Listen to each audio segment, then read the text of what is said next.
Palestina, presos sionista, libre Palestina, sin opresión sionista, libre Palestina, sin opresión sionista, libre Palestina, sin opresión sionista.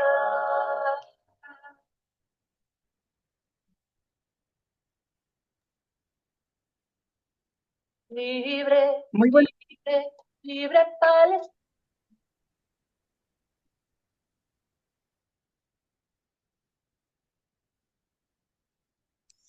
Licenciada Verónica, buenos días con todas, todos y saludos cordiales desde Chiclayo, Perú.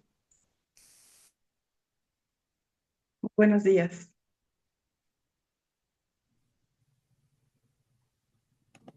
Muy buenos días Buenos días. a todos y a todas, a todes.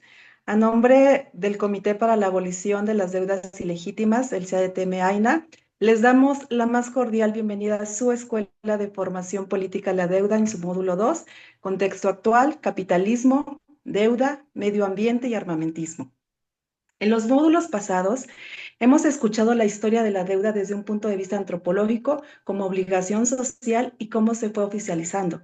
También vimos los tipos de deuda, tanto privada, pública, deuda interna, deuda externa, también cómo una deuda pública se vuelve ilegal, ilegítima y odiosa. Y empezamos a familiarizarnos con el llamado sistema deuda, no dejando de lado esa perspectiva feminista. Es importante mencionar que la crisis de la civilización, la crisis económica y ecológica son resultados de la irracionalidad del sistema capitalista, donde la crisis ecológica es la más grave.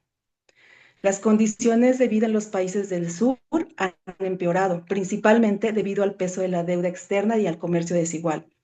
Ahora, los gobiernos de los países del sur han reaccionado acentuando su política antisocial, prosiguiendo con el reembolso de la deuda y apegándose a las exigencias comerciales de los gobiernos y de las multinacionales de los países industrializados y poderosos. El sistema de endeudamiento constituye uno de los mecanismos fundamentales a través del cual se ejercen los dictados del G7, de las multinacionales y del trío Banco Mundial, Fondo Monetario Internacional y la Organización Mundial del Comercio. El G7 está integrado por Canadá, Estados Unidos, Francia, Reino Unido, Japón, Alemania e Italia. Para conocer un poco más de este capitalismo y cómo funciona, le doy la más cordial bienvenida a un luchador social. Él es un hombre con una gran trayectoria sindical, hombre de vocación de servicio. Él es un ejemplo a seguir porque pese a la situación de su país, mantiene la esperanza de que un mundo mejor sí es posible. Y es una persona a quien nosotros apreciamos y admiramos mucho. Julio Gambina es doctor en Ciencias Sociales por la Universidad de Buenos Aires de Argentina, es profesor de Economía Política en la Facultad de Derecho de la Universidad Nacional del Rosario, presidente de la Fundación de Investigaciones Sociales y Políticas, integrante de la Sociedad Latinoamericana de Economía Política y Pensamiento Crítico, miembro del Consejo Académico de la TAC Argentina e integrante del CADTM AINA, y participa, por supuesto, en la corriente política de izquierda. Te cedo la palabra, Julio Gambina. Tienes 30 minutos. Va a aparecer un cronómetro en la pantalla. Bueno, muchas gracias. Buenos días, buenas tardes, según el horario en que esté cada uno de los que nos que escucha. Es un enorme placer poder compartir con todas y todos algunos comentarios al respecto. Vamos a intentar presentar unas placas para hacerlo más sencillo, más fácil de entender. Veremos si se presenta. Me dicen si se está viendo. ¿Sí? Se está viendo, Bien. ¿verdad? ¿Sí? Bueno, el tema que nos toca hoy, como decía recién Verónica, es el sistema deuda, impacto alternativas. Voy a tratar de cumplimentar el tiempo que tenemos previsto y en ese sentido lo primero que corresponde es plantearnos un minuto. Es un debate sobre el capitalismo y la actualidad. Y en ese sentido, algunas premisas que son importantes tener en cuenta para pensar en términos del capitalismo. El capitalismo es un orden económico social, mundial. O sea, es un orden. Más allá que nos guste o no nos guste, es una forma de organización económica de la sociedad. Pero es histórico. Eso quiere decir que no existió siempre. Muchas veces hay un imaginario de que el capitalismo siempre estuvo entre nosotros. No. Es el caso del orden económico social de los pueblos originarios en los territorios de América, de toda América, antes del genocidio y conquista. Del genocidio en el norte de América, en el centro de América, en el sur de América. Digamos, los pueblos originarios tenían un orden económico-social distinto al orden económico-social contemporáneo. Por eso decimos que es histórico. Pero así como no existió siempre, también hay que decir que no tiene por qué existir en el presente y menos en el futuro. Esto es para ir pensando desde ya en términos alternativos. La alternativa al capitalismo hay que construirla hoy. No es una tarea para mañana, es una tarea desde hoy para conquistar un futuro diferenciado. Por eso la humanidad ha generado proyectos anticapitalistas. Bueno, eso lo sostuvo José Carlos Mariátegui hace un siglo. En la década del 20 del siglo pasado, Mariátegui, el peruano, el amauta, decía que el horizonte para los trabajadores y trabajadoras de la región era el socialismo.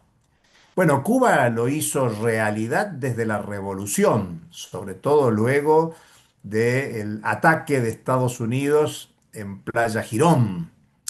Cuba plantea el objetivo socialista en la década del 60 y más recientemente se han planteado nuevos imaginarios. Insisto, imaginarios, no quiere decir que se haga realidad.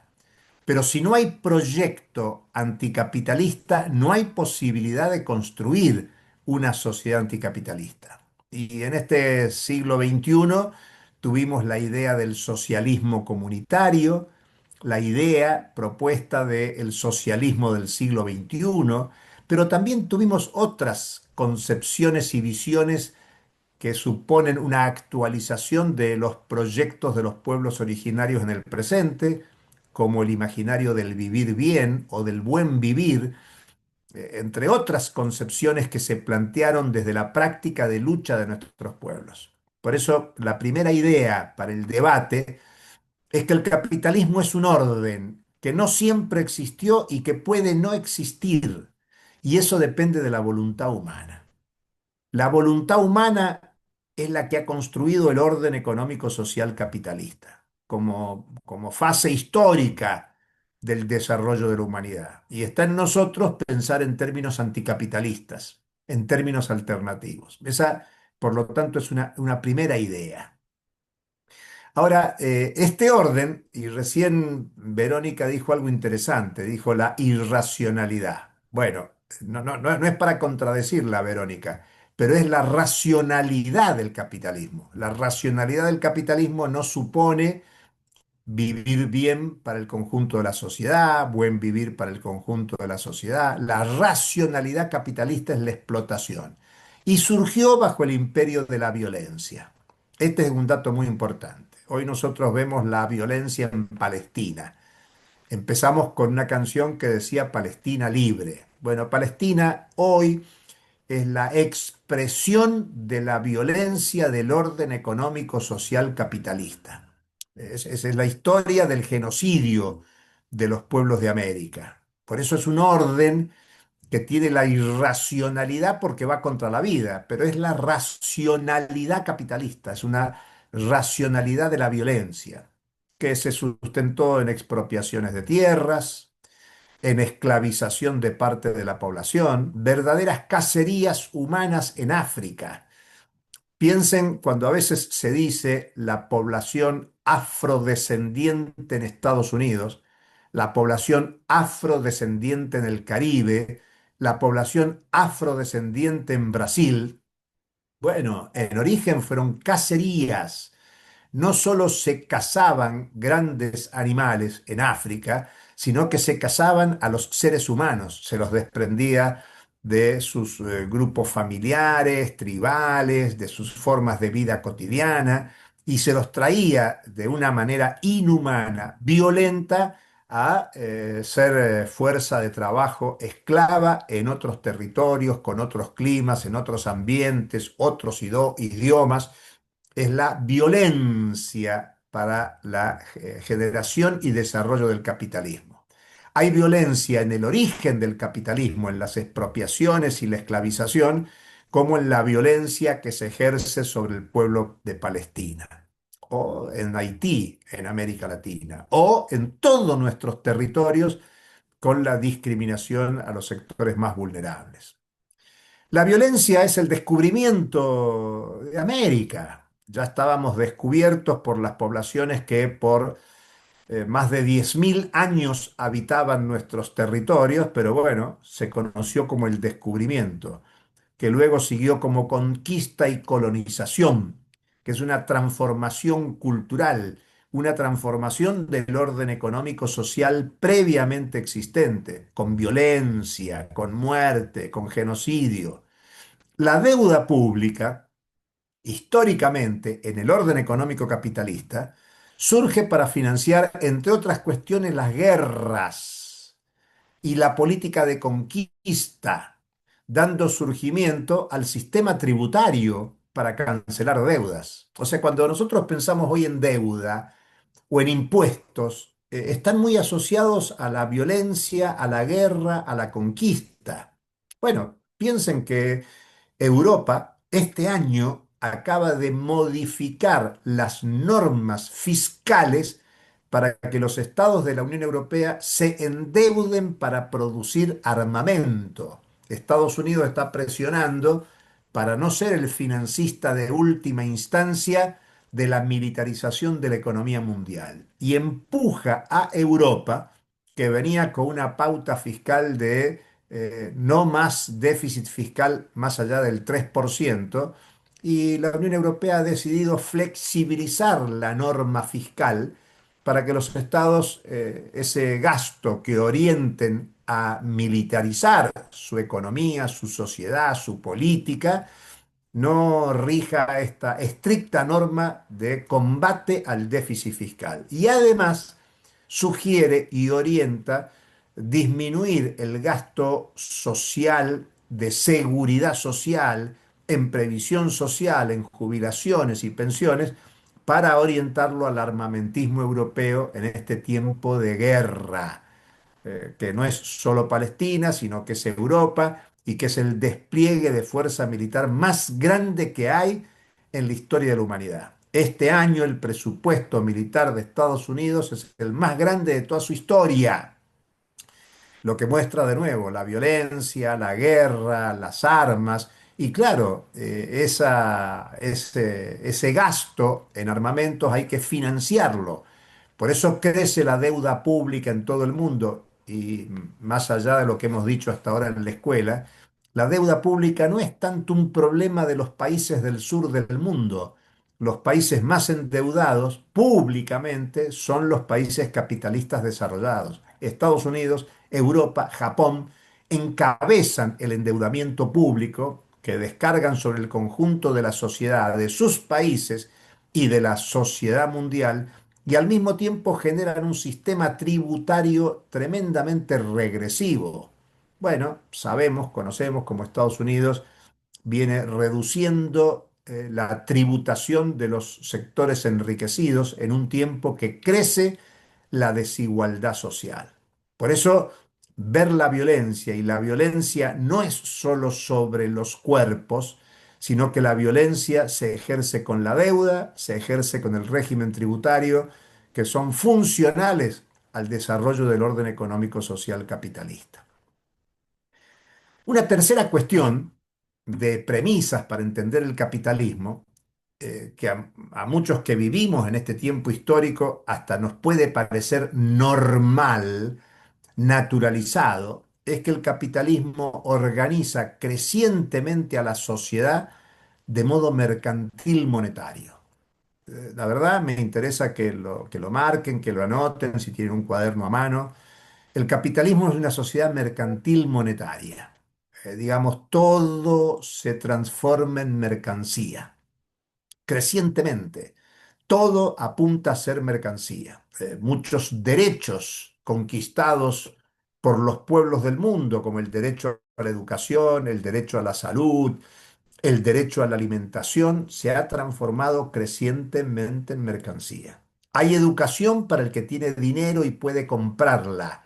Hay salud para el que tiene dinero y puede comprarla. Hay alimentación para el que tiene dinero y puede comprarla. Fíjense que reitero y repito mucho dinero y comprar y vender. Es un mundo mercantil, es un mundo mercantil mediado por el dinero. El dinero y su posesión determina la cotidianeidad. Estamos sujetos al dinero que portamos en nuestros bolsillos, sea la moneda nacional o sea una divisa. Pero estamos desafiados a tener dinero para resolver las necesidades de la cotidianeidad. Y en términos generales, resolvemos las necesidades en el mercado. Cada quien de nosotros no resuelve su necesidad de alimento, de vestimenta, de transporte por sus propios medios.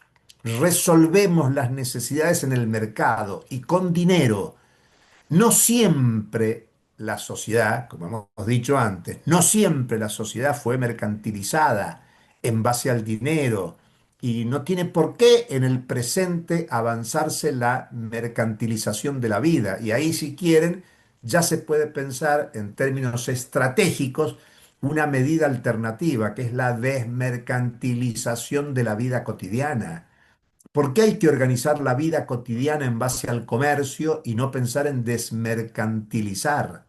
¿Por qué nos tenemos que subordinar al dinero y no pensar en otras formas de cooperación para un orden económico social de carácter alternativo? Entonces, es importante estas premisas sobre el capitalismo y la actualidad para pensar el tiempo que vivimos. Por eso y a ver si puedo muy bien. Ahí estamos con la segunda placa. Una pregunta que hacían los organizadores de este módulo es cómo funciona el capitalismo y quiénes mandan en el capitalismo. Bueno, el capitalismo es un sistema de relaciones sociales. Recién dijimos la mercantilización. Muchas veces en el mercado yo compro mis alimentos, compro la vestimenta, pero otras veces vendo mi fuerza de trabajo. No, no ahora, porque ahora esto es una actividad desmercantilizada. Yo hoy estoy haciendo una actividad militante, compartiendo conocimientos, compartiendo formación, pero lo habitual, mi medio de vida habitual, es vender la fuerza de trabajo como docente en la universidad. Yo vendo mi capacidad de docencia por la que me entregan dinero. O sea que yo tengo relaciones sociales cotidianas porque entro en relación con quien me vende las verduras, la carne, la leche, con quien me transporta en medios públicos o privados. Permanentemente estamos en un sistema de relaciones sociales. Ahora, en este mismo momento, yo estoy utilizando energía por la que pago. Soy comprador de energía para poder generar esta iniciativa que estamos acá. O sea que cada uno de nosotros, de nosotras, vive en un sistema de relaciones sociales para la producción y circulación. Esto me parece muy importante porque muchas veces parece que el capitalismo asociado a la producción es bueno y el capitalismo asociado a la circulación es malo. La circulación tiene que ver con el comercio, tiene que ver con las finanzas, tiene que ver con el transporte, pero la producción, si no se comercia, si no se financia, si no se transporta, no se circula, es una producción inútil. Entonces el capitalismo es producción y circulación, no es producción buena y circulación mala. El capitalismo es producir, el capitalismo es vender, comprar, el capitalismo es consumir, consumir para el uso personal, pero también consumir para producir como medio de producción.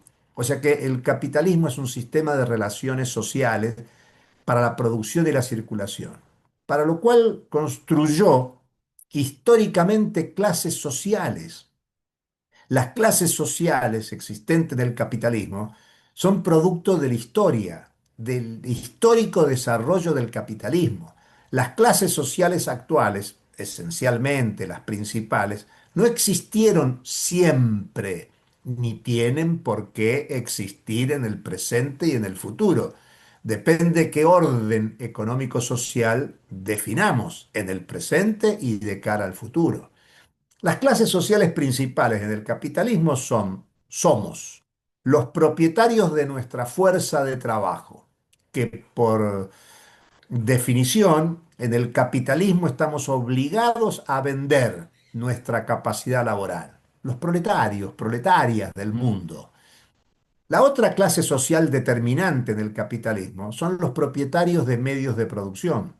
La tierra como medio de producción, las tierras para producir alimentos, las tierras asociadas a la producción de minería, la tierra asociada a los negocios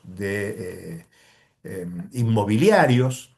Piensen que se está desocupando Gaza para transformarlo en un territorio para el negocio inmobiliario. No es raro pensar que Trump hizo su fortuna con el negocio inmobiliario, con la renta de la tierra. Bueno, los propietarios de la tierra en el mundo, propietarios, porque los pueblos originarios no eran propietarios, eran poseedores de los territorios. La propiedad privada es una categoría del capitalismo, sobre todo, fundamental, esencial desde el punto de vista ideológico, teórico, político. Los propietarios de medios de producción son propietarios de la tierra, de las instalaciones, edificios, oficinas, de las maquinarias, de las herramientas, de los útiles, materiales, las materias primas. Bueno, es la burguesía. La sociedad monetario-mercantil capitalista se organiza con proletarios, proletarias y burgueses, burguesas. Digamos que uno puede decir, bueno, no, hay otras capas sociales, sí, claro, hay otras capas sociales, pero que en esencia se asocian a su capacidad de vender la fuerza de trabajo o lo esencial es que son propietarios de medios de producción. Son clases antagónicas, tienen intereses contrapuestos. Los trabajadores, las trabajadoras, los burgueses, las burguesas. Miren, hagan este ejercicio, piénsenlo, difúndanlo, discútanlo. Toda la población vive de salarios o de ganancias.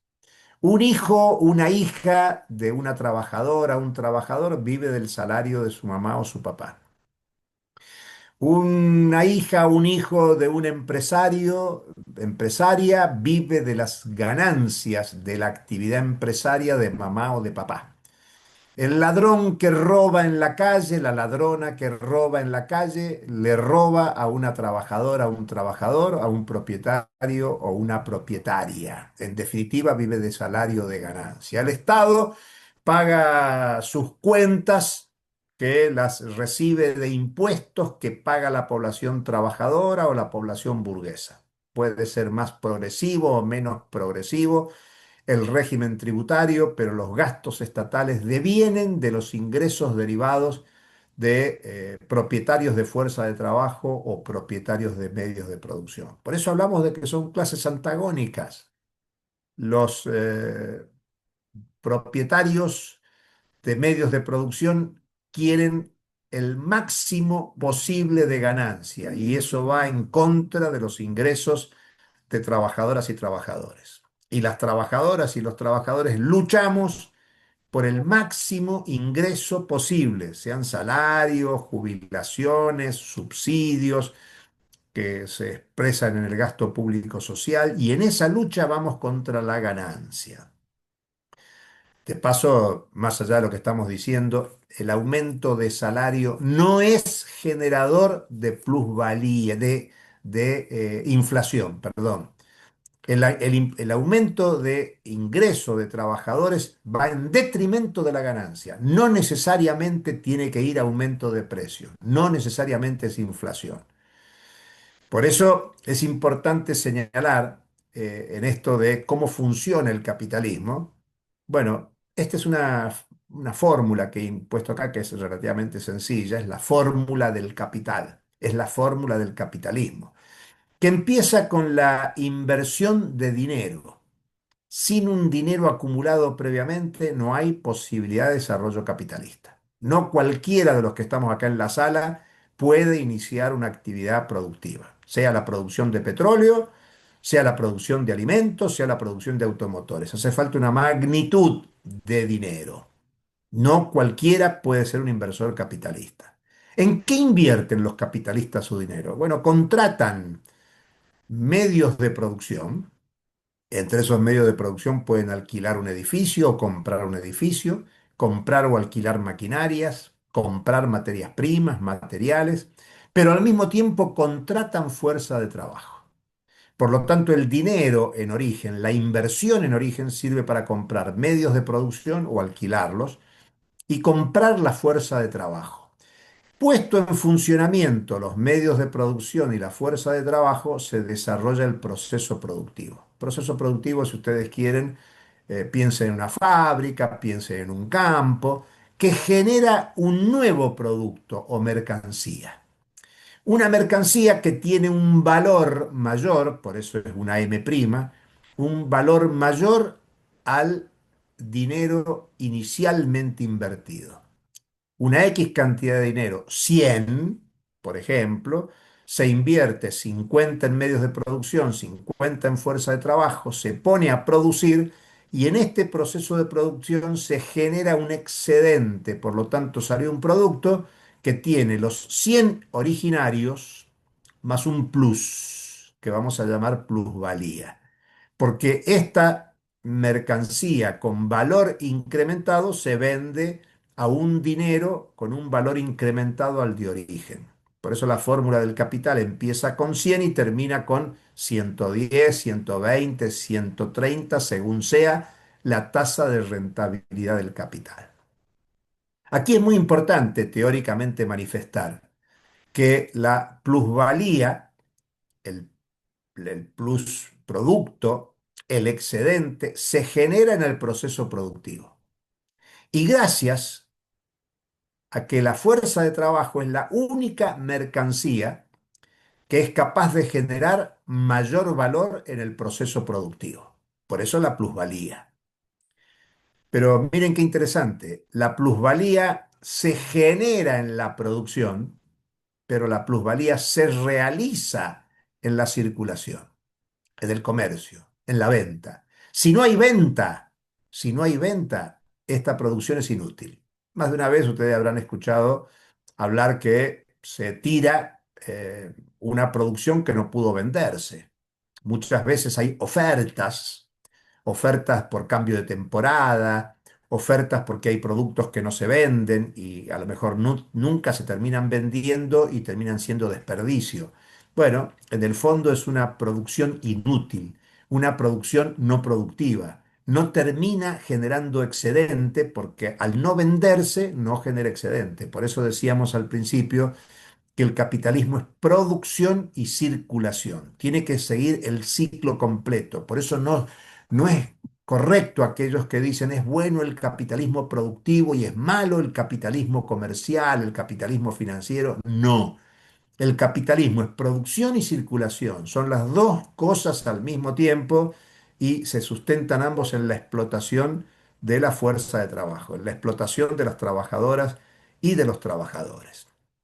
Si hubiera necesidad, podemos profundizar más en esta fórmula. Esta fórmula es la fórmula del capital que trabaja Carlos Marx precisamente en su obra máxima, que es El Capital, y que obviamente están todos convocados a leer El Capital. También es bueno ver la evolución del capitalismo, porque el capitalismo tiene una historia. En esta larga historia, mm, empieza como proceso de acumulación originaria. Yo recién les dije que para que exista capitalismo hace falta tener una cantidad de dinero importante. Bueno, hay que acumular este dinero en origen para que la inversión pueda desarrollarse hasta obtener ganancia, plusvalía. Por eso hablamos de una larga historia donde el inicio es una acumulación originaria del capitalismo, donde lo que se estimula es cambiar el orden económico para que avance la mercantilización. Miren, es importantísimo esto. Cada vez nuestra sociedad es más mercantil. Cada vez se venden y se compran más cosas. Solamente a modo de ejemplo, uno podría decir que la seguridad, por ejemplo, que antaño estaba más orientada al sector público, al Estado, capitalista también, por supuesto, pero era público, la seguridad tiende a mercantilizarse. Toda la vida cotidiana tiende a mercantilizarse, bajo una lógica monetaria, favoreciendo un proceso de concentración y centralización del capital. O sea, tenemos una historia larga de 500 años donde el capital se ha ido concentrando y centralizando, el monopolio, la tendencia a la monopolización del poder económico es una realidad.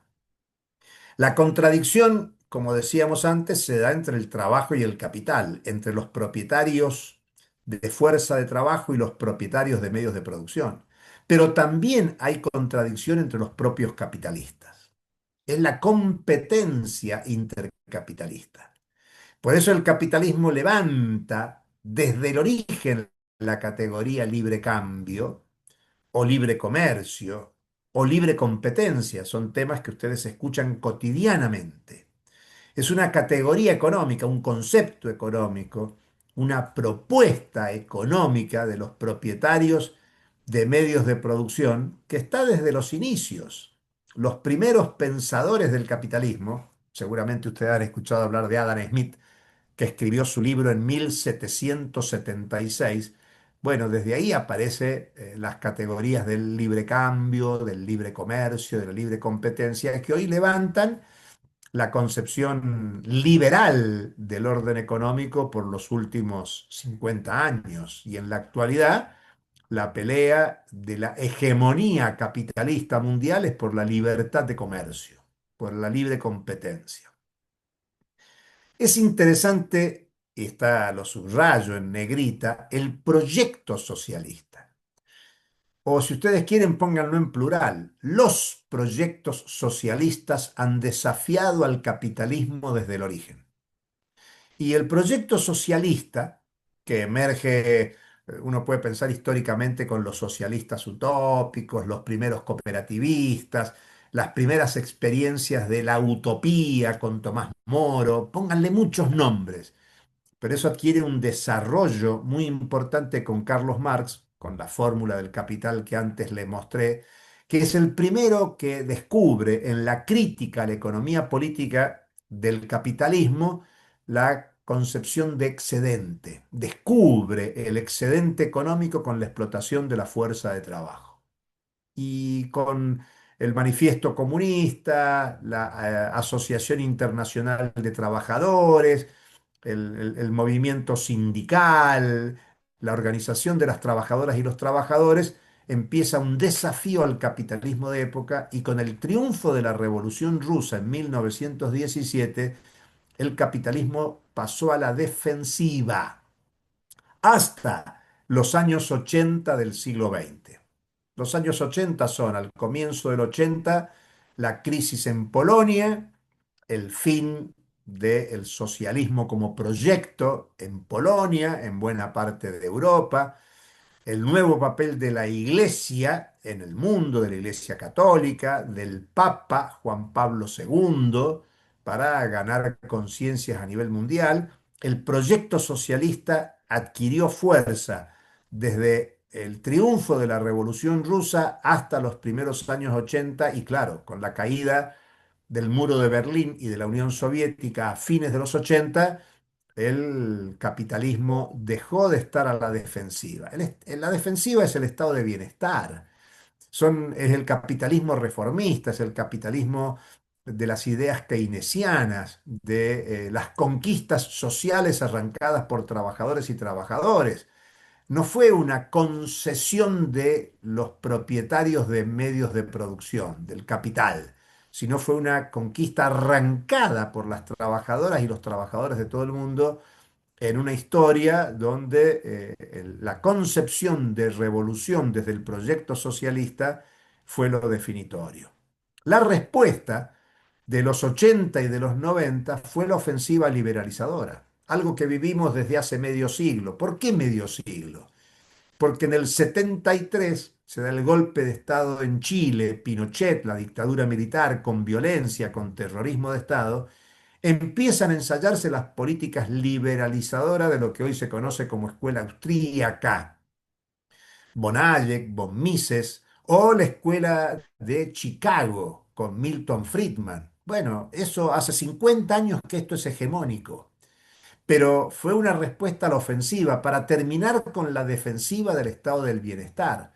Por eso la lucha fue contra el socialismo, incluso contra la socialdemocracia europea y contra el reformismo keynesiano.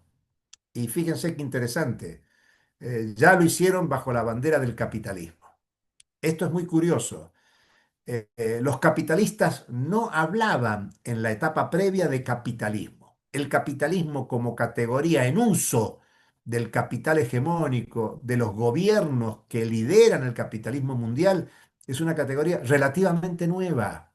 En las Naciones Unidas, antes de la caída de la Unión Soviética, se hablaba de economías de planificación centralizada y de economía de mercado. No se decía economía capitalista, se decía economía de mercado. Tenían vergüenza de ponerle el nombre capitalismo. Es el socialismo el que enuncia la política anticapitalista. Cuando los capitalistas y los políticos de la burguesía derrotan en el imaginario mundial al proyecto socialista, es que levantan la cabeza y llaman capitalismo a su modelo. Esto es interesante y es para la discusión, es un tema importante en nuestro debate de formación, porque en ese plano hay que ver que los socialistas, históricamente, en plural, los socialismos categorizaron el enemigo, a quien habría que confrontar y a quien había que derrotar, era al capitalismo. Un capitalismo que no se enunciaba como tal, se decía economía de mercado, era un eufemismo. En cambio, hoy queda claro que el capitalismo es el capitalismo, que el capitalismo es gasa, que el capitalismo es militarización, que el capitalismo es guerra, que el capitalismo es especulación, que el capitalismo es violencia. Por eso, la tendencia actual, decimos capitalismo y la actualidad, la tendencia es a un capitalismo delictivo, explícitamente. ¿Qué quiere decir capitalismo delictivo? Bueno, es el tráfico de drogas, es un negocio fabuloso, donde no solo hace falta el narcomenudeo, sino que hace falta las grandes cocinas para producir y hacer circular, y en la circulación los grandes carteles y la banca para que el negocio de la droga transite por ese plano. Es capitalismo delictivo la compraventa de armas. Nosotros leemos a diario que en Haití están desplegadas las bandas armadas que desordenan la vida cotidiana de haitianos y haitianas. ¿Y dónde salen esas armas? ¿Se producen en Haití?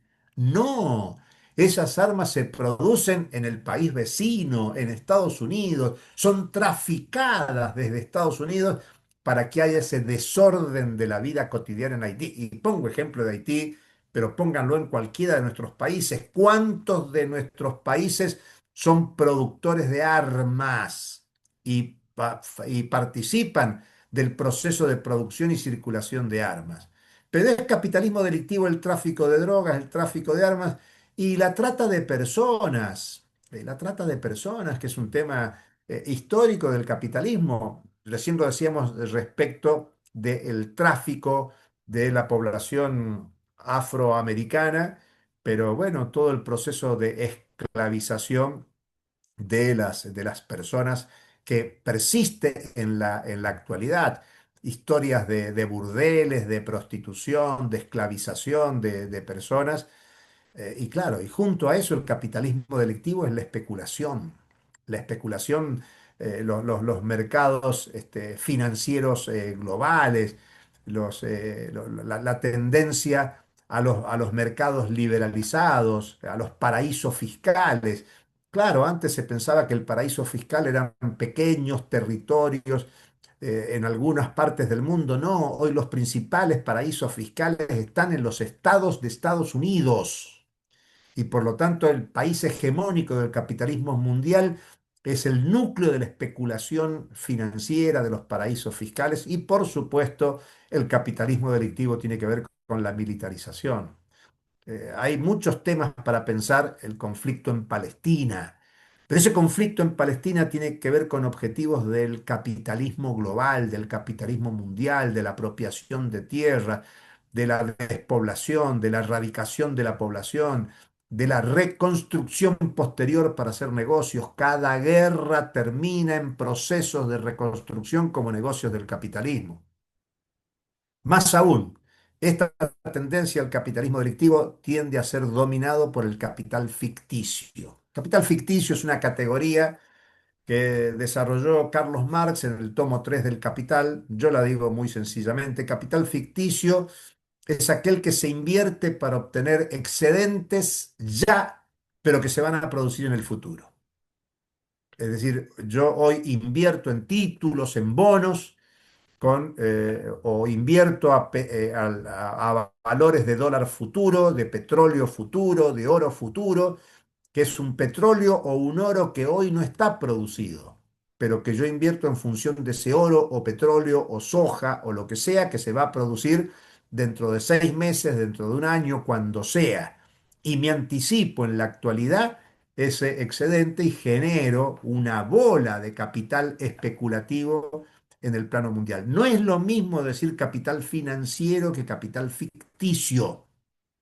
Es capital ficticio porque no está generando plusvalor hoy, pero es una apuesta de quienes tienen mucho dinero para generar plusvalor a futuro.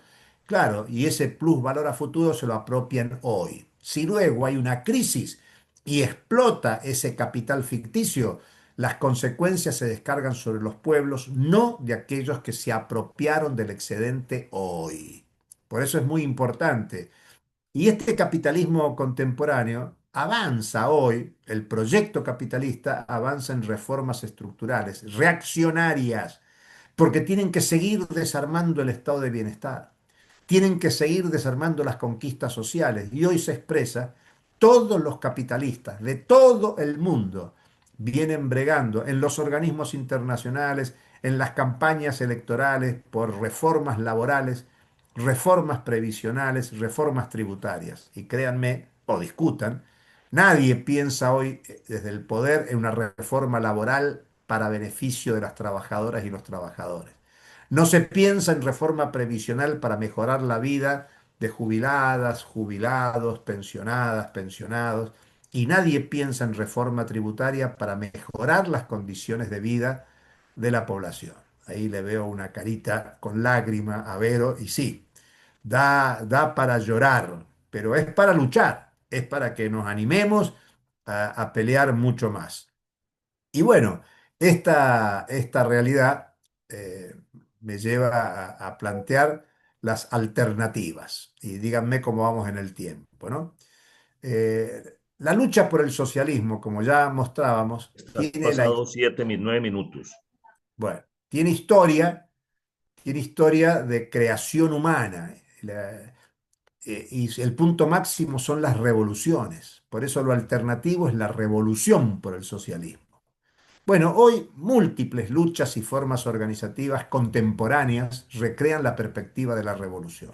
Esto que estamos haciendo nosotros apunta a generar conciencia para la revolución.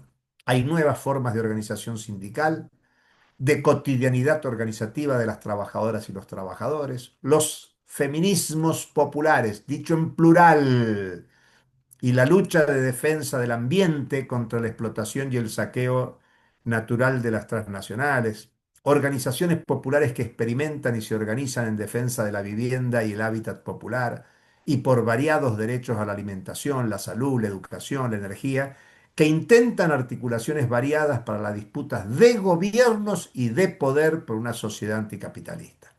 En fin, otro mundo es posible si nos organizamos y luchamos por una sociedad no lucrativa, de organización social comunitaria, en defensa de la vida social y natural. Hay que defender la vida humana, hay que defender a la naturaleza, hay que defender la reproducción cotidiana para esta generación y para las próximas. Por eso hablamos de bienes comunes.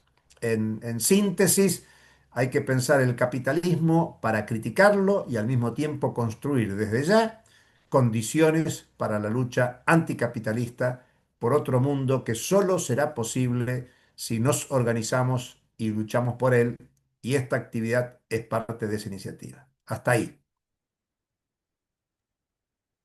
Extraordinario, Julio. Muy claro, desafortunadamente triste, pero muy importante lo que nos acabas de exponer para entender el origen y los impactos tan grotescos de este sistema capitalista que explota la fuerza de trabajo. Por eso se trata de poner la problemática de la deuda en su contexto y abrir el debate sobre las alternativas al sistema capitalista que, como bien se dijo, no siempre existió, que hoy reproduce guerras, militarización, saqueos, explotación y un sistema tributario regresivo con desigualdad social. Ese sistema de endeudamiento es un mecanismo de subordinación de los pueblos y de los estados. Es un mecanismo de subordinación forzado porque implica una pérdida de la soberanía. Es también un mecanismo de transferencia de nuestras riquezas producidas a favor de la acumulación del capital.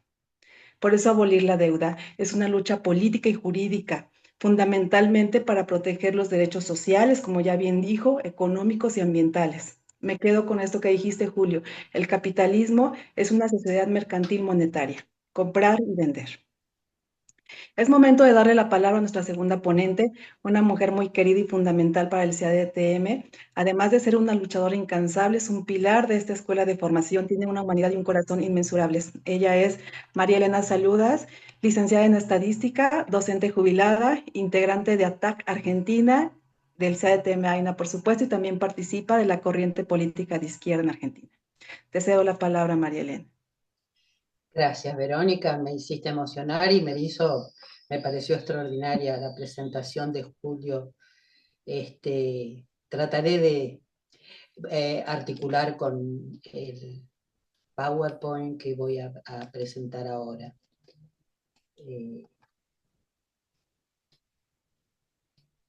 Un segundito que lo voy a ampliar. Un segundo. ¿Lo están viendo bien? Bueno, creo que el título no lo alcanzan a ver, pero yo voy a abordar la problemática de la deuda vinculada al medio ambiente y vinculada también a la violencia, a la militarización.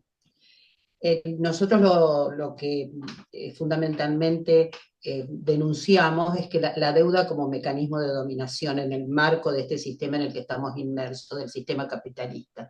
La deuda, y como también lo comentó Julio, y la imposición del libre comercio actuaron siempre como poderosos factores de sometimiento de los estados y de transferencia de riqueza a los pueblos de la periferia, hacia las clases capitalistas del centro, mientras que las clases dominantes locales recibían su comisión. Por lo tanto, consideramos que la deuda ha sido y es un condicionante estructural de la economía, de las políticas públicas, del modelo de desarrollo y del modo de inserción global que nosotros tenemos. El objetivo es que el deudor nunca deje de ser deudor. En verdad es una trampa de usura esto, tenemos que hablar de la palabra usura.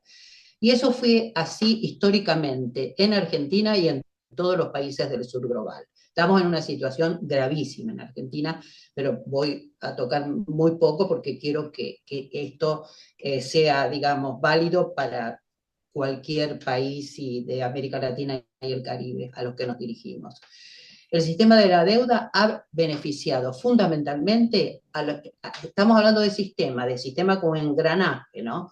Ha beneficiado fundamentalmente a los grandes bancos, a las instituciones financieras internacionales, Fondo Monetario Internacional, Banco Mundial, BID, a las empresas transnacionales y a los capitales especulativos, tanto extranjeros como locales. Recordemos que el Banco Mundial y el Fondo Monetario Internacional otorgaron sistemáticamente préstamos a los estados con el fin de influir sobre sus políticas, esas que acaba de mencionar Julio, que surgieron, ya cumplieron 81 años en julio de este año, estas instituciones que se fundaron en 1944 y estuvieron siempre al servicio del capital y no de los pueblos. Un detalle, digamos, que creo que por ahí se los nombro, es que siempre la presidenta o el presidente del Fondo Monetario Internacional es europea, en la actualidad Kristalina Georgieva, y del Banco Mundial es de Estados Unidos. En este momento es Ajay Banga. Bueno, el sistema de la deuda es importante tener argumentos. Nosotros en el marco de esta escuela y en todos los lugares donde militamos tenemos que tener argumentos para poder relacionar todas las temáticas. El sistema de la deuda y las causas estructurales de la crisis climática. ¿Por qué decimos esto? El actual modelo de producción, distribución y consumo ha causado una destrucción masiva, porque lo vemos a diario, del medio ambiente, incluyendo el capitalismo global, producto de los gases de efecto invernadero. No voy a meterme en este tema, que es un poco largo, pero lo podemos utilizar como argumentación también. Este modelo, digamos, muestra los efectos, es decir, es un modelo de desarrollo basado en la concentración del capital, del alto consumo de combustibles fósiles, de la sobreproducción, de los monocultivos, que para ser cada vez que progresen y son fumigados con agrotóxicos, de la megaminería y del libre comercio, también ya mencionado. Entonces, hablar de crisis climática hoy significa ¿qué? Significa hablar de una crisis provocada por un modelo de sociedad que ha decidido quemar el planeta para que algunos pocos disfruten de un estilo de vida que también de manera perversa ha dado en llamarse desarrollado. Ahí puse una fotografía que da cuenta del modo de vida. Y también escuchamos hablar de la financiarización mundial, y trato de articularlo con nuestra concepción y nuestro modo de presentar el sistema deuda. La financiarización corresponde a la actual fase del capitalismo, iniciada, que Julio también lo remarcó, en los años 70, modo de acumulación de riqueza basado en el excesivo poder del sector financiero mundial. Esa crisis estalló en el 2007-2008, y continúa hasta hoy esa crisis. Y hay que situarla en el marco de este momento de financiarización. Y recordemos un poco, si nos remitimos a los 70, que las políticas neoliberales fueron aplicadas a sangre y fuego, como bien lo mencionaron, comenzaron en Chile en el 73 y continuaron en Argentina, Uruguay y Brasil con el Plan Cóndor como estrategia. Y siguieron luego de la mano de Margaret Thatcher y de Reagan, expandiéndose en el norte. Durante este periodo se procedió a la utilización de instrumentos financieros generados principalmente por deudas, sin la correspondiente entrega de recursos. Es decir, deuda pública generada sin contrapartida, conformándose el poder financiero mundial que congrega, reitero otra vez, a grandes bancos privados y su holding, a las instituciones financieras internacionales, Fondo Monetario, Banco Mundial, a agencias calificadoras, a bancos centrales y de desarrollo, entre otros agentes. La función del endeudamiento por los años 70, que fue un endeudamiento acelerado, sirvió para absorber en ese momento el exceso de liquidez provocada por la decisión unilateral de Nixon de poner fin al sistema de Bretton Woods y al suprimir la convertibilidad del dólar en oro.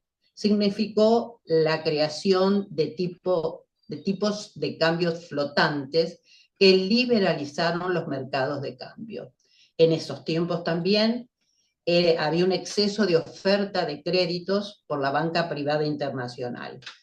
La función, bueno, yo puse una imagen de el inicio de la dictadura cívico-militar eclesiástica terrible por la que atravesamos en Argentina, y también una imagen de, porque una de las funciones fue la financiación de dictaduras militares en el mundo, y también otra, megaproyectos para viabilizar la explotación de riquezas naturales, con miras a las demandas del norte. Y acá puse una imagen que no sé si se alcanza a ver muy bien, esto va a quedar de todas maneras, del IRSA, que es la Iniciativa de Integración Regional Sudamericana, para que salgan tanto por el Atlántico como por el Pacífico, todo lo que se exporta en grandes cantidades, todo lo que es saqueo, todo lo que es extractivismo. Acá también, continuando en los años 80, cómo continúa la función del endeudamiento. Hay una crisis provocada también por esos años por la elevación unilateral de los tipos de interés por la Fed, que es el sistema de Reserva Federal de Estados Unidos, que es un consorcio público-privado, que tal vez nos preste en estos momentos, todavía no se sabe, en Argentina. Hay una interferencia muy importante del Fondo Monetario Internacional por esos años, con planes de ajuste fiscal, recorte de gastos sociales, y hay una sumisión económica y financiera de los países y un fuerte saqueo de recursos financieros y naturales. Puse una imagen solamente de la deforestación y de la tala de árboles para la extensión sobre todo de la frontera agrícola. Y por último, el funcionamiento del endeudamiento allá por los años 90 y siguientes. Entonces se profundizaron las privatizaciones, la apertura financiera y comercial, la transformación también, acá pasó en Argentina y en muchos países, de deuda externa en deuda interna, y el crecimiento acelerado de la misma, de la deuda. Esa desregulación financiera y transferencia neta de recursos se pudo hacer dado la libertad de capitales que surge en ese momento.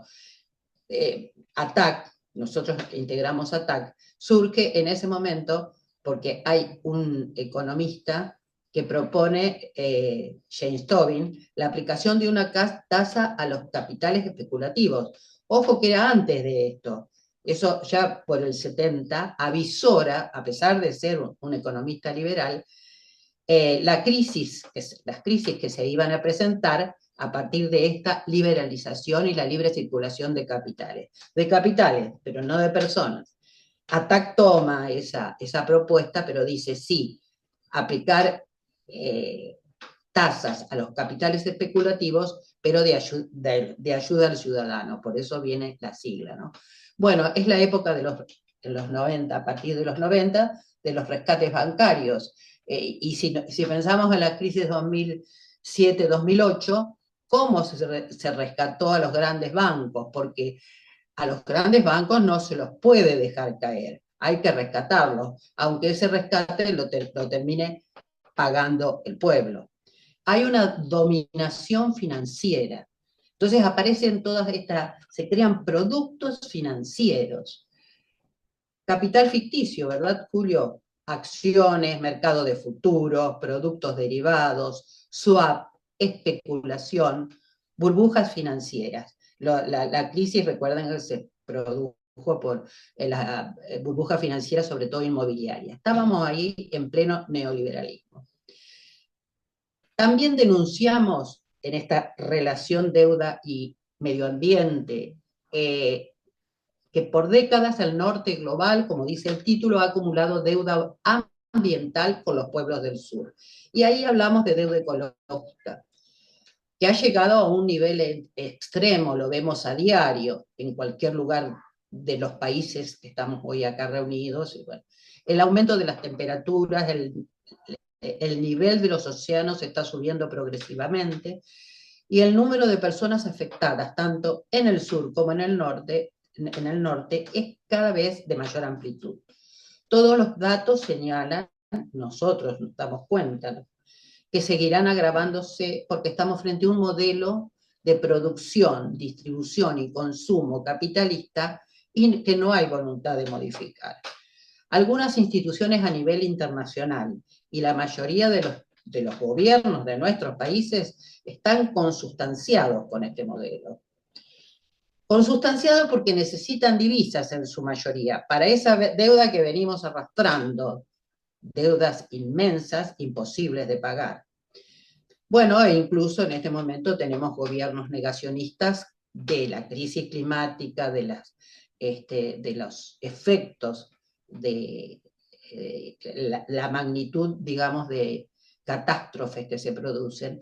Y se los conoce, bueno, los gobiernos negacionistas como el de Trump, el de Milei, que no dan ninguna importancia a la crisis climática, a la crisis ecológica. Ahí les muestro esas fotografías, da cuenta de la manera que hoy se está extrayendo oro, litio sobre todo, la fotografía que está a la derecha da cuenta de la minería hoy en grandes, de una magnitud tal que para poder sacarla se explotan, ya no entre el minero como antes, explotan montañas para sacar todos los minerales que se pueda juntos. Y lo del litio es también gravísimo, pero acá en esta fotografía no hay, pero puedo asegurarles que hay resistencia y que hay lucha. Acá sigo con algunas imágenes que dan cuenta de ese extractivismo, de ese saqueo, de esa exportación a gran escala. Es todo como si son sinónimos. Y entonces hablamos de los monocultivos, tan presentes desde donde yo estoy hablando, aunque están no solo en Argentina, en Uruguay, en Brasil. En nuestro país, sobre todo, les hago una pequeña descripción, son las fotografías. La primera fotografía donde vemos la soja, la extensión de monocultivo de soja es muy importante, apelando, por supuesto, a fumigaciones y agrotóxicos. La misma imagen puse por la deforestación, y las dos de abajo dan cuenta también de la zona en donde vivo, donde están el agrobusiness, las grandes empresas exportadoras fundamentalmente de soja. Ahí está por los porotos de soja, fíjense la cantidad que están tirando a un buque, que los buques son de gran calado, que no deberían entrar al río Paraná, están sobre el río Paraná, son buques que en general no entran porque cada país cuida sus ríos, no pueden entrar por el daño que producen. La cantidad y los daños a todo, toda la biodiversidad de los ríos. Incluso a la derecha hay también una tolva, digamos, donde hay trabajadores súper explotados que están cargando y no cargan ellos, pero están acomodando la soja. Y un dato que realmente siempre nosotros lo denunciamos, suele caer trabajadores de altura y han muerto ahogados por cereal, ¿no? Qué paradoja. Morir ahogados por algo que debería darnos de comer. Cereal que no es cereal, es soja para alimentar autos o para alimentar animales, digamos, que se exporta tanto a China como a países europeos. Bueno, ya les conté de la explotación minera. Esas son todas las causas de la crisis climática, con la gran producción de gases de efecto invernadero y de múltiples problemas, sobre todo la profundización de la desigualdad.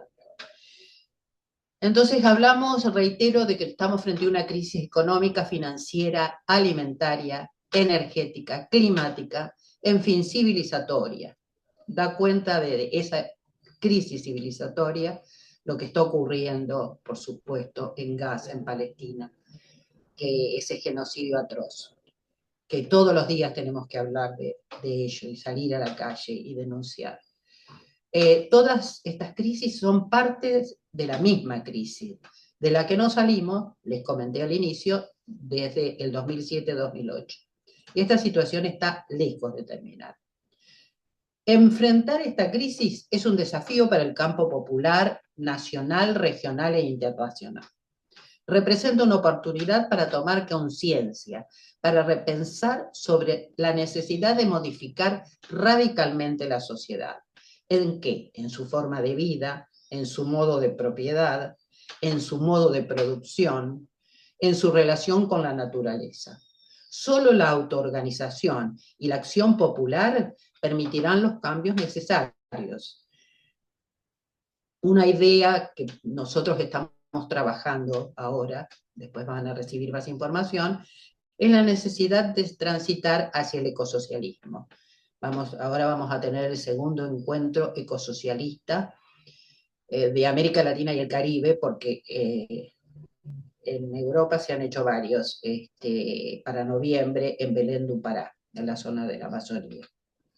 Bueno, ¿cuál es el tema? Yo les dije, en general todos los gobiernos están consustanciados con este modelo de desarrollo, con este modelo productivo, que no es desarrollo, es mal desarrollo. Pero hay mitos, ¿no? ¿Cómo vamos a dejar? ¿Para qué se necesita implementar este modelo de primarización total, de reprimarización, para obtener divisas para cumplir con la deuda que cada vez es mayor? Entonces, hay mitos, es hora de destruir esta maquinaria y de acabar con la dominación a través del sistema deuda. A lo largo de la historia, algunos gobiernos, presionados por la población, se han negado a pagar. Para ello, se han apoyado en derecho internacional y en las auditorías ciudadanas de las deudas. En el momento en el que estamos ante una crisis mundial de la deuda, debemos cuestionar el pago de la deuda pública. El gobierno de un país endeudado, si está convencido que tiene el derecho de negarse a pagar, tiene que tomar una decisión fuerte y unilateral para construir la correlación de fuerzas frente a los acreedores. Y en Argentina, lamentablemente, se perdió una oportunidad. Durante el transcurso de la pandemia de COVID, ante la gravedad de la crisis de endeudamiento, se podía haber tomado el argumento para la suspensión del pago e investigación, tomando argumentos vinculados al estado de necesidad, por el momento en el que estábamos, a fuerza mayor, cambio fundamental de circunstancias. Estos son argumentos que se pueden utilizar y que se pueden profundizar. Después le vamos a dejar y tienen el link de la página del CADTM. Se pueden suspender los pagos hasta tanto, nosotros suspendemos hasta tanto una auditoría integral y participativa determine qué tramos de las mismas, ya se ha hablado en otras clases, pero es importante remarcarlo, son ilegales e ilegítimas. En nuestro país, por ejemplo, contamos con la investigación conocida como causa Olmos, que en la sentencia del juez Ballesteros se dio por probada la ilicitud de la deuda externa contraída durante el periodo 76-82 y se estableció la responsabilidad de los funcionarios de la dictadura que la contrajeron y la corresponsabilidad del Fondo Monetario, el Banco Mundial, el BID, que aprobaron préstamos ilícitos y fraudulentos.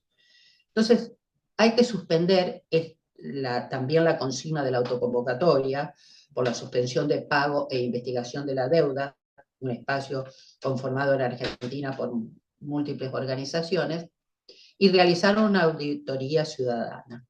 La urgencia no es rescatar a los grandes accionistas de los bancos y de las grandes empresas privadas.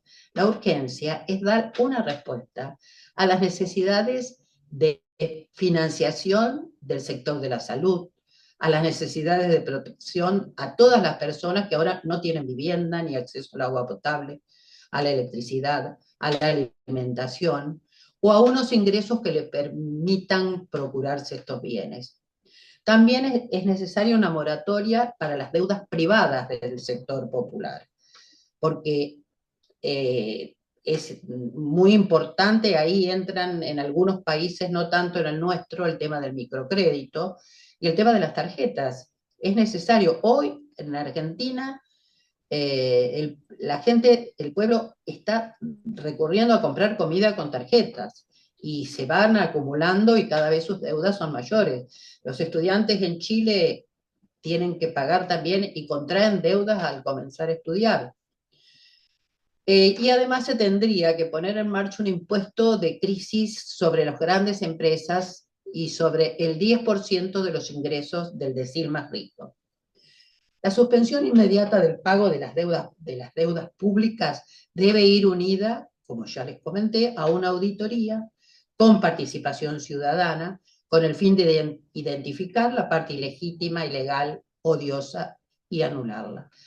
Esto ya se ha hablado en clases anteriores, pero vale la pena reflotarlo o remarcarlo. Lo que es importante es modificar radicalmente en nuestra sociedad, reitero, el modo de vida, de propiedad, de producción y de su relación con la naturaleza. Dar prioridad a los bienes comunes, a la soberanía alimentaria y a la relocalización de la producción material y de servicios, adoptando una manera de trabajar y de producir que sea compatible con la lucha contra la crisis ecológica. Y es clave romper la normalidad, romper lo que... volver, despensar, a ver si me expreso mejor así, despensar y volver a pensar. Romper con esta normalidad que se nos ha venido imponiendo, así como con naturalidad. No es posible que se destine tiempo en discutir si el proceso de renegociación o de reestructuración presentado es bueno o es malo, o cómo pagamos dentro de 5 o más años, o si la quita es menor sobre el capital o sobre los intereses, o si los plazos son hasta el 2047 o lo que fuera. No, es necesario denunciar el nefasto rol que desde hace más de 80 años vienen cumpliendo las instituciones financieras internacionales. ¿Puede alguien pensar que podemos hablar o negociar con ellas? ¿Puede alguien pensar que de golpe se volvieron buenas? Imposible. Con el tema de los ajustes, imposible, incluso pensando en cuál fue el origen de las mismas. Por lo tanto, ante la profunda crisis capitalista global, el genocidio en Gaza y Cisjordania, las guerras que asolan el mundo, las soluciones que se deben proponer desde el campo popular a nivel internacional y nacional, reitero, deben ser radicales. Por lo tanto, insistimos, hay que romper con esta normalidad, entre comillas, que nos trajo hasta aquí. Es decir, hay que repensar y cambiar fundamentalmente el modo de producción, las relaciones de propiedad, las relaciones entre los seres humanos con la naturaleza, el modo de vivir, ese consumismo exacerbado, y dar otra dimensión a las relaciones en la producción.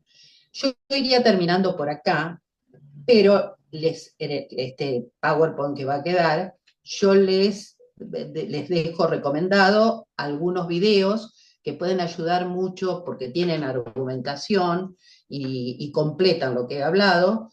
Y bueno, escuchar a Berta Cáceres, que al final nos vamos a despedir con un pequeñísimo homenaje a Berta Cáceres, gran luchadora en Honduras, que murió defendiendo su territorio, sus ríos, y también luchando junto a compañeros a nivel internacional que nos ponemos en el mismo camino, digamos, ¿no? de denunciar todo lo que hemos denunciado hoy. Recomiendo también, muy bueno, este es un video que es animado y que explica muy bien cómo podemos enfriar el planeta, es decir, las alternativas que se pueden, que se ponen en práctica porque están en práctica el tema dentro del marco del modo de producción, se está trabajando, aunque sean a veces como islas solamente, pero no tanto, se está trabajando en el marco de la agroecología, en el marco de producciones sustentables, y no de la mercantilización de nuestros bienes comunes. Bueno, voy terminando por acá, no sé si me quedó tiempo, podemos dejarlos para las preguntas y a disposición. Yo finalizo acá y voy a compartir este PowerPoint y voy a agregar también la bibliografía. Gracias. Muchas gracias, María Elena, por tu interesante exposición, porque no basta con cambiar las relaciones de poder, como bien lo dijiste, de producción, hay que cambiar también las fuerzas productivas, el aparato productivo. La cuestión de la ecología es una cuestión fundamental y urgente. La ecología debe de estar en el centro de la crítica del capitalismo, porque el capitalismo no solo es explotador, no solo es destructor de las relaciones humanas, de las comunidades, de la vida, es responsable de una desigualdad insoportable. Pero además de esto, el capitalismo se ha transformado en una fuerza ecocida, es decir, destructora de todas las formas de vida a través del proceso de cambio climático que está poniendo en peligro las condiciones mínimas de vida humana. Esta situación nos obliga a actuar lo más pronto posible. Muchas gracias a Julio y a María Elena por sus excelentes intervenciones. Maravilloso.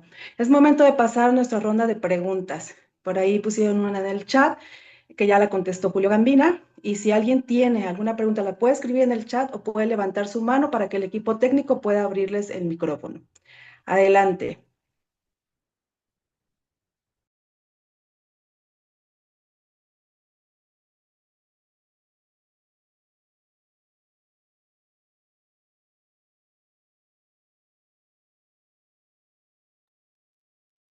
Creo que quedó súper claro todo, ¿no? Porque no veo manitas levantadas, no veo aquí hay alguien. A ver, adelante, darle voz a Josué. A ver, adelante. ¿Qué tal? ¿Se escucha? Bueno, Perfecto, te escuchas perfecto. sí, más que nada al expositor, eh, ¿cómo se llama? Que habló sobre el aparato conceptual marxista, preguntaría cuál sería, pues, la crítica, pues, también, o sea, porque hay que ver luz y oscuridad, ¿no? O sea, cuál sería la parte no tan positiva del marxismo, debido a que, bueno, ya generando también una opinión breve, que pues bueno, primero la transferencia con la lucha contra el fascismo entre el capitalismo, entre la parte estadounidense y rusa, o sea, toda la transferencia tecnológica y el apoyo, pues fue de Estados Unidos, ¿no? O sea, como que fueron aliados en su momento.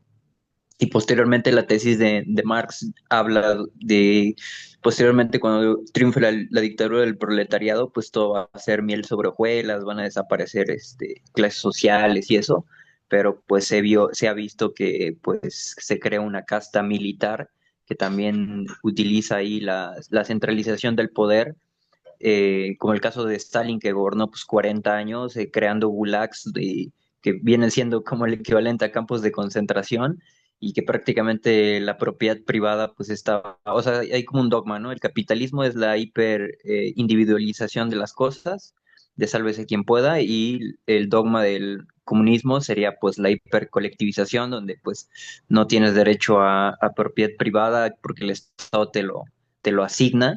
Entonces, de una u otra forma, pues se están replicando modelos piramidales, como lo están planteando los movimientos zapatistas aquí en México, que pues prácticamente pues es una jerarquía de poder.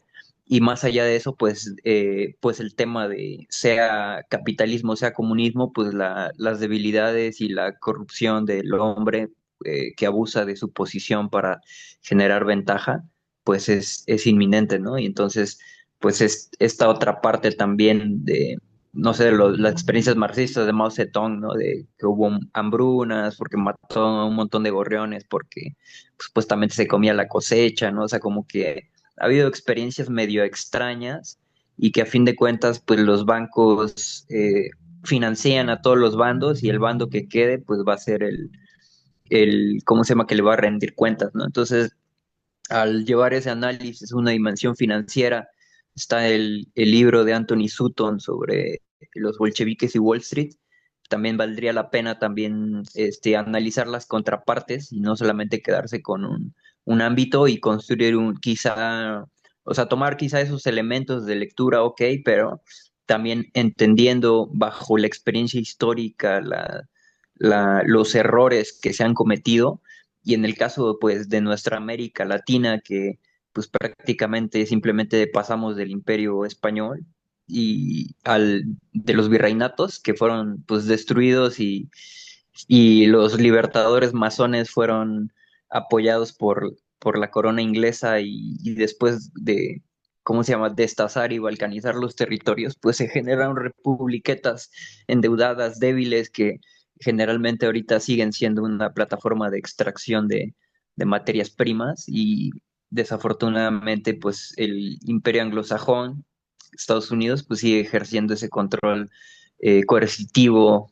a través, ya sea ahorita con los aranceles o también con el tema de, ¿cómo se llama? Pues las deudas de los países, que por ejemplo en México pues invierte más en los pagos de deuda que en temas de educación o temas de salud, ¿no? Entonces, y esa contraparte demagógica de gobiernos populistas de izquierda, como el caso de Sheinbaum, pues que dice, somos libres, independientes, soberanos, ahí en, ¿cómo se llama?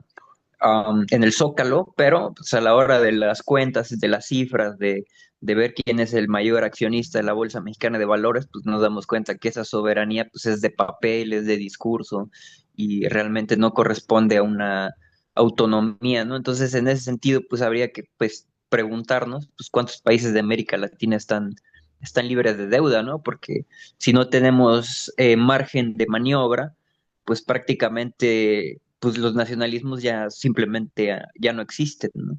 Entonces, en ese sentido, pues a generar un planteamiento, una propuesta de tercera posición política de que tanto si no nos está funcionando la izquierda o la derecha, porque pues ponle Venezuela, pues le vendía petróleo a Estados Unidos, ¿no?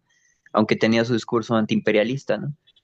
A fin de cuentas, pues es eso, ¿no? Izquierda, derecha, pues pedales de la misma bicicleta y las personas que de izquierda que llegan al poder solamente les pueden negociar para generar pequeñas migajas y modificaciones para que la población esté ahí medianamente contenta, pero no se atreven a ir a la raíz de la reestructuración financiera y la arquitectura del sistema, porque pues ya vemos históricamente las recurrencias, ¿no? De que se mataron a Gaddafi porque se quería ir al tema del dinero, de- del patrón, especulación al patrón oro, patrón metales, ¿no? Entonces, pues es interesante, nada más quería externarlo y agradecer. Saludos.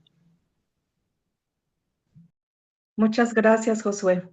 Bueno, pues aquí en el chat pusieron la pregunta, ¿cuál es la diferencia entre la crisis económica y financiera? No sé si quieras comentar, Julio, y también los comentarios, algún comentario acerca de lo que comentó Josué, para quien no puede ver el chat. Y igual, Julio, María Elena, adelante. Y si alguien más, favor de levantar la mano, escribir. Lo que no me Bueno, quedó claro si sí, Josué, creo que era una pregunta la de Josué. sí, Julio, sí, yo le entendí, yo entendí la sí. pregunta. Ay, perdón, ahí está Gley. Gleice Carlos quiere hacer una pregunta. Adelante, a Mejor que ver, la haga hay que y activar el contestamos. micrófono. Adelante, Grace. Carlos.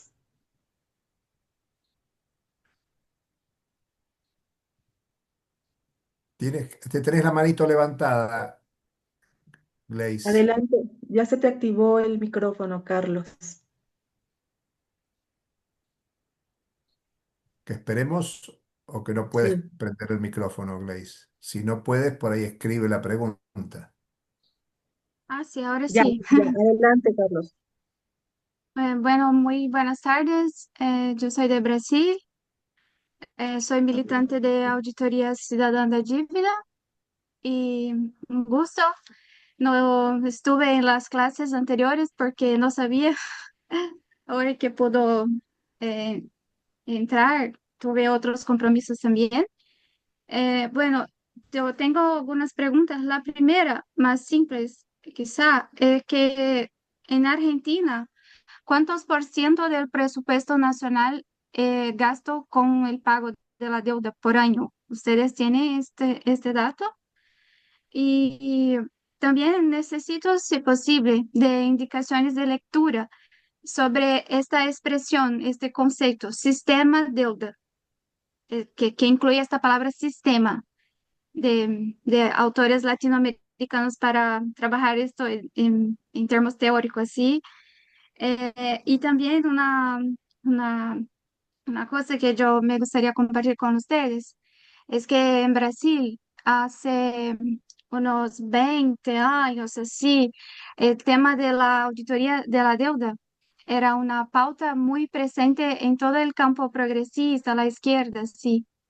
Y en los últimos años hay mucha gente en los partidos, en los sindicatos, youtubers, influencers, que se dicen marxistas y de izquierda, pero son contra el tema de la auditoría. Dicen que esto está ultrapasado, que el mejor ahora es lucharmos por bajar las tasas de interés, y que una auditoría podría traer una crisis para nuestro país y así traer dificultad para los trabajadores con esta crisis. En fin, y está muy duro para nosotros de Auditoría Ciudadana mantener la lucha porque estas personas están en los partidos, están en los sindicatos y mucha gente que nos apoyaba ahora ya son como enemigos. Entonces, muy difícil. Entonces, si esto también está pasando en los otros países, en Argentina, ¿cómo está la lucha por la auditoría? Sí. Muchas gracias. Me gustaría también saber si puedo escuchar las grabaciones de las clases anteriores. Disculpe el español así medio malo. Gracias. Gleice, muchas gracias. Sí, efectivamente las clases se están grabando. Si gustas ponerme tu correo aquí en el mensajero, se te harán llegar igual los documentos. Adelante, Julio. Adelante, María Elena. Julio, María Elena. Bueno, empiezo por Gleice. Gleice, bueno, te felicito si estás en la auditoría. Hay muy buen material, incluso en portugués.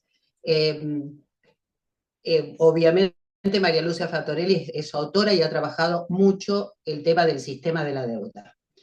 Ella, para alguien que preguntó también sobre la auditoría, ella fue partícipe de la auditoría que se realizó por decisión unilateral de Correa, con la presión popular también, en Ecuador, y después participó también de la comisión investigadora que se hizo en Grecia, que lamentablemente no le hicieron caso a la votación que hubo apoyando esa auditoría y esas investigaciones. Hay material y yo lo que no sé, tenés el sistema deuda, estoy haciendo la propaganda. No, pero porque hay veces que no se conocen las páginas. En la página del CADTM hay una parte que dice textos, una parte que dice videos. Entren a textos, no todos están como para bajar, pero ahí va, por ejemplo, bueno, está en portugués, lo podés conseguir seguramente en Brasil, y algunos se pueden bajar desde la historia de la deuda, es muy interesante. No es muy sencillo en Argentina, nosotros estamos trabajando desde hace 2 años con todo el esfuerzo, digo nosotros, representantes de distintos movimientos sociales, incluso desde los jubilados, hay partidos políticos también con el tema de la instalación de la necesidad de una suspensión de pagos. Sí, señores, nosotros les vamos a pagar, pero esperen, primero necesitamos hacer una auditoría y ver a ver este dinero que supuestamente entró por acá, hacia dónde fue. La mayor parte de los casos fue fuga de capitales, no fue para la población. Creo, no sé si respondo a tu pregunta con esto, porque medio que no anoté, pero mi consejo para trabajar con más profundidad el tema del sistema deuda que es un engranaje, que consultes esa bibliografía. Cualquier cosa, si necesitas algo más, Grace, me preguntás o Julio responde, que a lo mejor a mí se me escapó algo. En relación a los BRICS, dice acá, en el marco de la crisis climática y la deuda, ¿cómo vemos los BRICS? Consulto porque a pesar de que se ha visto como una alternativa al sistema financiero y económico occidental, continúan promoviendo proyectos extractivos en el sur global. Yo creo que es muy reciente el tema de los BRICS. No es una alternativa. Yo no lo veo como una alternativa, veo como una alianza, una coalición de países que también el objetivo es la articulación para el comercio. Ahí es muy heterogénea los integrantes de los BRICS. Y bueno, es una incógnita tal vez, pero yo creo que lo que podríamos ver de positivo, que por lo menos se avisora algo multipolar.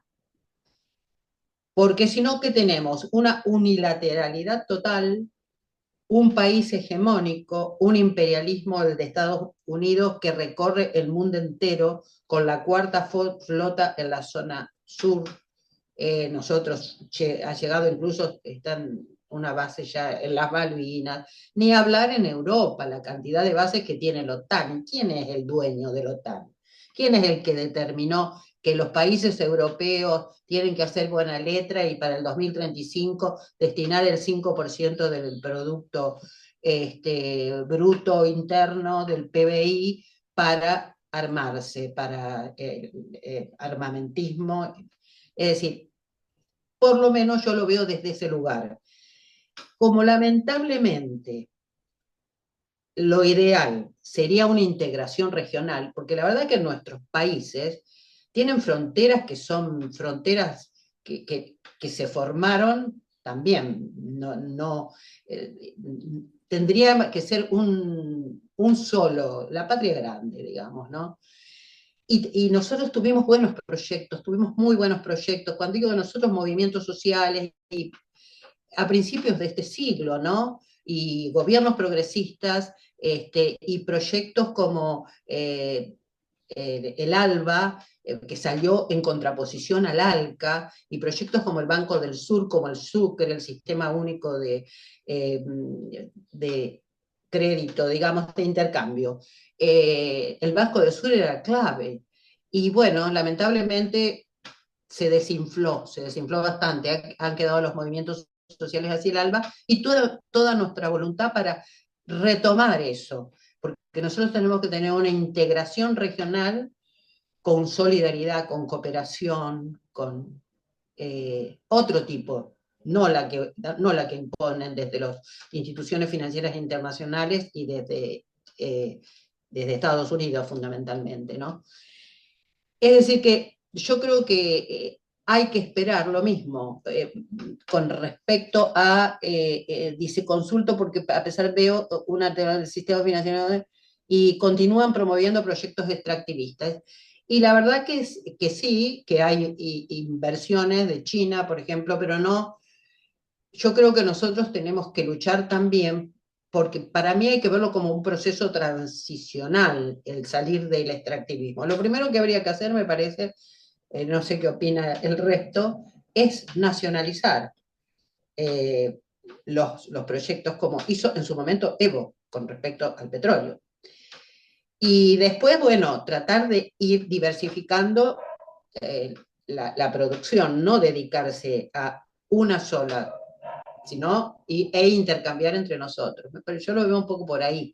No lo puedo satanizar a los BRICS, tampoco los puedo ver como la alternativa. Y no quiero hablar mucho más, pero la Agenda 2030 para el Desarrollo Sostenible, ¿en qué puede quedar? Ahora con los nuevos liderazgos que son netamente petroleros, ¿a dónde apunta nuestro futuro con estos nuevos, con estos nuevos liderazgos? Bueno, las agendas, la Agenda 2030 que habla del desarrollo sostenible, la verdad que para mí desarrollo sostenible es un oxímoron, si pensamos el desarrollo como siempre se pensó, como crecimiento infinito en un planeta finito. Hay que ver el desarrollo pensado desde otro lugar. ¿Qué producimos, cómo producimos y para quién producimos? No es sostenible un desarrollo como el desarrollo que se piensa en la mayoría de nuestros países, los gobernantes sobre todo, que piensan en ese desarrollo infinito, en el crecimiento infinito. Eso no se puede. Y sí, hay que trabajar mucho, hay que pensar, hay que debatir cómo vamos liberándonos de esa dependencia. El tema de la energía es clave para estudiar, pero cuántas cosas, para cuánta energía se usa para cosas de las que se podrían prescindir. Incluso a riesgo de que me critiquen, les digo, hasta la inteligencia artificial. La inteligencia artificial que necesita muchísima energía, muchísima agua y tantas propuestas como el hidrógeno verde que necesitan y que no sé si son tan útiles a la mayoría de los pueblos. Creo que todo lo tenemos que resolver también con creatividad, más que sencillamente busquemos, puede servir, pero para algo, pero no como que es el futuro. Sino tenemos que pensar para quién esa energía, para quién el litio. Bueno, y voy parando por acá porque seguro va a ser más interesante las respuestas de Julio. Julio, te cedo. Gracias, María Elena. Muy útil como despejaste los temas. No quiero ser muy largo por el tiempo en que llevamos. Estamos sobre el límite. Pero dicho muy sencillo y pensando mucho en la pregunta de Josué León y el conjunto de preguntas que están en el chat y lo que dijo María Elena, hay que pensar todo esto como una experiencia de vida. Yo creo que los dogmatismos no sirven. El mismo Carlos Marx en vida dijo, viendo lo que es el marxismo, yo no soy marxista. Entonces, incluir a todos en el mismo lodo, como dice el tango acá en Argentina, no es lo más adecuado. Yo traté de mostrar y traté de hablar en plural, dije los proyectos socialistas. Incluso Marx es parte de una tradición histórica y actúa en un tiempo histórico en articulación con otras identidades y tradiciones políticas. Cuando ustedes miran la Asociación Internacional de Trabajadores, por ejemplo, en la que Marx era el ideólogo principal, ahí convivían sindicalistas, socialistas, comunistas, en lo que se consideró después como comunistas, pero también estaban los anarquistas. El anarcosindicalismo era muy importante, o sea, las corrientes que levantan el proyecto socialista hay que verlas como experiencias humanas. Y en ese sentido, las revoluciones son experiencias humanas. Uno no puede pensar veamos las revoluciones vigentes. Pensemos en China. Bueno, no es lo mismo la experiencia originaria con Mao en el liderazgo que las experiencias que lleva adelante China hoy bajo el liderazgo de Xi Jinping, para ponerle un nombre. Ahora, claro, como recién decía María Elena, respecto de China y de los BRICS, bueno, es mucho para discutir. Ahora, claro, muchas veces cuando se discute China, yo digo, bueno, lo primero que tener en cuenta con China es que es un país donde viven 1.400 millones de habitantes y es el único país del mundo donde no hay indigencia, lo que se llama pobreza extrema. Cuando se miran estadísticas mundiales, y se habla del combate a la pobreza. El combate a la pobreza es exitoso en los últimos años porque en China se han sacado a millones de personas de la pobreza extrema. Después, ¿eso quiere decir que hay que avalar todo lo que ocurre en China, todo lo que ocurría en la Unión Soviética? No, es una experiencia humana. Si alguno tiene una mejor experiencia, que la traiga a cuento. Eh, Josué mencionaba a Sutton y la gran categoría que levanta Sutton es el libre comercio. Entre lo que dijo María Elena y lo que comenté yo, el libre comercio es la demanda del capital. Hay que luchar por una sociedad desmercantilizada. Ese fue el debate del Che Guevara, por ejemplo, incluso dentro del marxismo y dentro de la Revolución cubana, planteando que el horizonte debía ir contra la mercantilización. Él decía expresamente contra la ley del valor. Por eso hay que ser, yo digo que hay que ser muy respetuoso de las experiencias humanas. Yo respeto mucho la Revolución Mexicana como experiencia. Derivó en lo que derivó, pero la Revolución Mexicana es una experiencia de levantamiento popular. El levantamiento zapatista, uno puede pensar lo que quiera del zapatismo, pero recreó en un movimiento histórico la expectativa esperanzada de que los pueblos pueden desafiar al poder. La Argentina no supo transformar la crisis del 2001, la pueblada del 2001, en un proyecto emancipador. Pero ahí está, la experiencia de lucha popular es lo que vale. Y ahí nosotros contribuimos, aportamos con mucha humildad. Yo creo que hace falta humildad, porque este es un momento de derrota del movimiento popular mundial. A mí no me alegra que haya caído la Unión Soviética y podría criticar tantas cosas como las que aquí se dijeron y muchas otras. Hay que hacer un balance de las experiencias revolucionarias, pero son experiencias de los pueblos y hay que respetar mucho eso. Revolución rusa, revolución china, revolución cubana. Bueno, ahí la revolución cubana está asediada con un bloqueo genocida. Eh, yo muchas veces le digo a muchos críticos de Cuba, quisiera ver en tu país y con vos en lugares de toma de decisión, ¿qué decisiones tomarías cuando estás asediado ahí, al lado, por el imperialismo estadounidense y por todo lo que es Occidente? Cuba produjo la vacuna contra el COVID y no tenía forma de comercializarla, porque está prohibido, porque si alguien la compra no puede pagarla, porque si los bancos comercian, intervienen, financian a Cuba, les aplican multas gigantescas. No es sencilla la lucha contra eso no quiere decir avalar cosas que están mal. Por eso yo terminé incluso mi presentación hablando de lo que es la revolución hoy. La revolución hoy es la multiplicidad de luchas que hay en el mundo, empezando por la lucha del pueblo palestino. Ahora, todo lo que hace el pueblo palestino es correcto. Y es la experiencia del pueblo palestino, que está recibiendo bombas cotidianas, asesinando a sus niños, a sus mujeres, a sus hombres, destruyendo hospitales. ¿Quién me puede decir qué es lo que tiene que hacer el pueblo palestino para liberarse? Lo que hay que hacer es solidarizarse, luchar igual que los palestinos en nuestro territorio.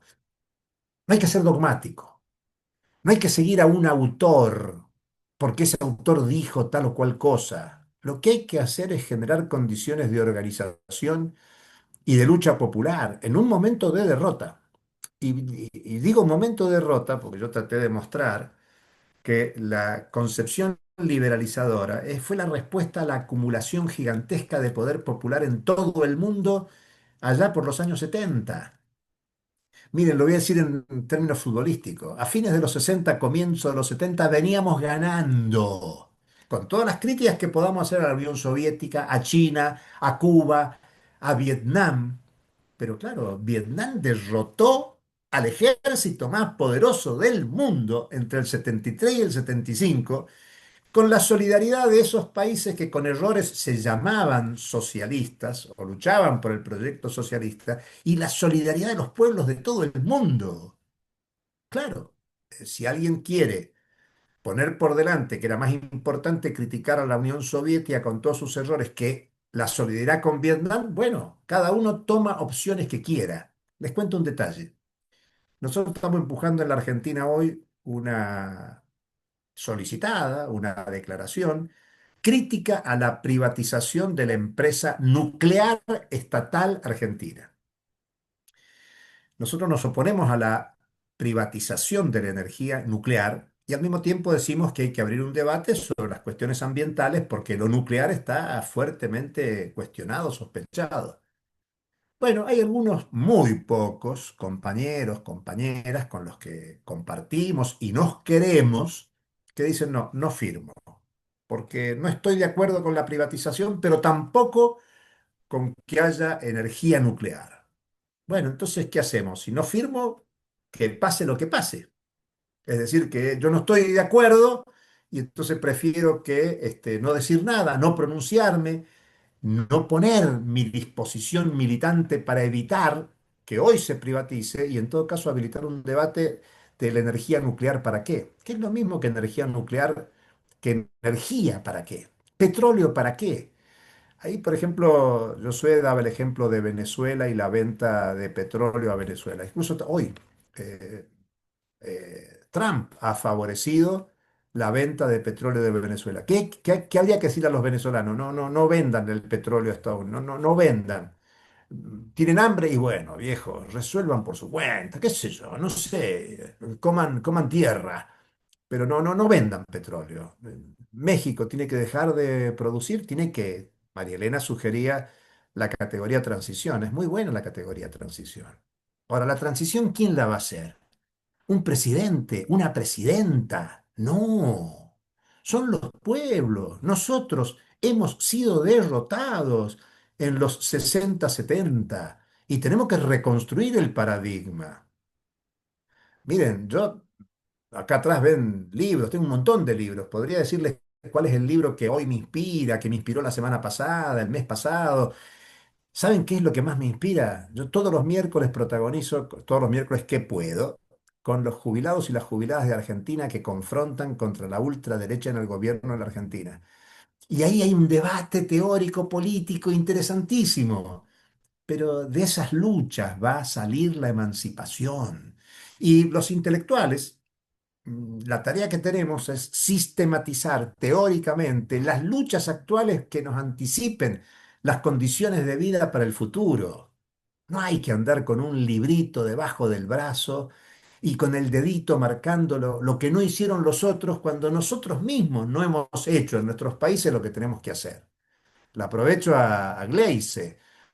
Yo estoy a favor o en contra de Lula. No, no es estar a favor o en contra de Lula. Si Lula es más extractivista o menos extractivista que Bolsonaro o Collor de Mello o Fernando Enrique Cardoso. No, el tema es el pueblo de Brasil, la clase obrera brasileña, cómo genera condiciones para anticipar el mundo en que quiere vivir. Y yo digo Brasil porque habló la compañera, pero México, ¿es Claudia Sheinbaum la responsable de lo que acontece? Es parte del proceso político mexicano, Colombia. Es Petro el responsable, Petro es un emergente de procesos políticos muy complejos. Felizmente, la realidad de nuestros países es muy compleja.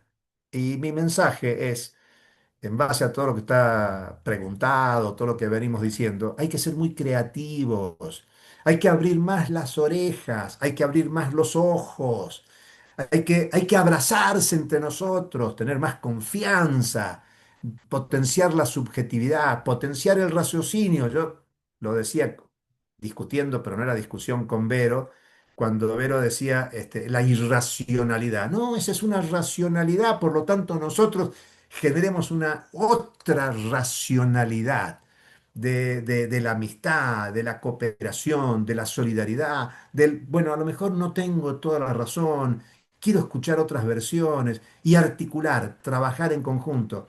Bueno, este es el sentido incluso de la escuela. Hacemos esta escuela para tratar de abrir las cabezas. Ninguno de nosotros tiene la receta. Ahí preguntaban sobre la Agenda 2030. Depende de lo que hagamos los pueblos. La Agenda 2030, miren, yo creo que el lenguaje diplomático sirve para llenar páginas y para que cobren grandes recursos funcionarios internacionales, pero la agenda mundial salta por los aires cuando los pueblos deciden. A ver, los pueblos van definiendo la realidad. Nadie imaginó el levantamiento zapatista en un momento de derrota total del proyecto alternativo. Y ahí vino uno de los pueblos más empobrecidos del mundo que le pasó la agenda al mundo. El zapatismo reinstaló la agenda por la lucha popular.